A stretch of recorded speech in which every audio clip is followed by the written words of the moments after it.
ప్రతిసారి 30 quintal 28 quintal వచ్చే పంట ఇప్పుడు ఎంత వస్తుంది? 18 నుంచి 20 క్వింటాలే వస్తుంది.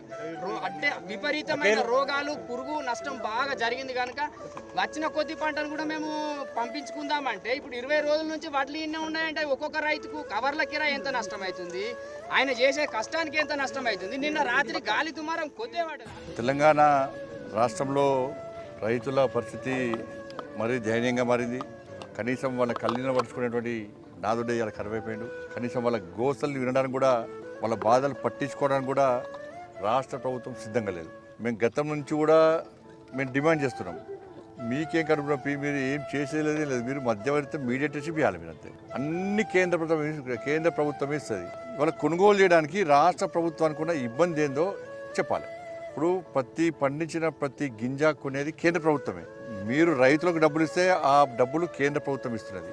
సుతీల్ తాడు పైసలు కానీ, గోనె సంచి పైసలు కానీ, ట్రాన్స్పోర్టేషన్ కానీ, లేబర్ పైసలు కానీ, అక్కడ పనిచేసే క్లర్కుల పైసలు కానీ, ఈ ధాన్యాన్ని నిల్వంచడానికి గోడౌన్ల కిరాయి కూడా కేంద్ర ప్రభుత్వమే ఇస్తున్నది.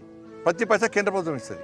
అన్ని కేంద్ర ప్రభుత్వం ఇస్తే వీళ్ళు కేవలం కొనుగోలు చేయడానికి నిష్పక్షపాతంగా, నిజాయితీగా, నిబద్ధతతోని వెంటనే కొనుగోలు చేయడానికి రాష్ట్ర ప్రభుత్వానికి ఉన్న ఇబ్బంది ఏందో ముందు చెప్పాలి.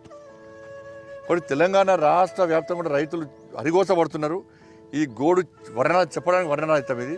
కాబట్టి ఇప్పటికైనా రాష్ట్ర ప్రభుత్వం స్పందించాలి. కాబట్టి వెంటనే ప్రభుత్వం స్పందించాల్సిగా డిమాండ్ చేస్తున్నాం.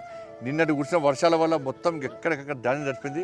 నష్టపోయిన రైతులను ఆదుకోవాల్సిన బాధ్యత రాష్ట్ర ప్రభుత్వం మీద ఉంది. ధాన్యం ఇట్లుంది అట్లుందని కాదు, ప్రతి గింజ రాష్ట్ర ప్రభుత్వం కొనాల్సిందే, రైతులను ఆదుకోవాల్సిందే. రైతులు మళ్ళీ ఎందుకు వ్యవసాయం చేస్తున్నారా అనే బాధలు ఉన్న పరిస్థితులు తెలంగాణ రాష్ట్రంలో ఉంది.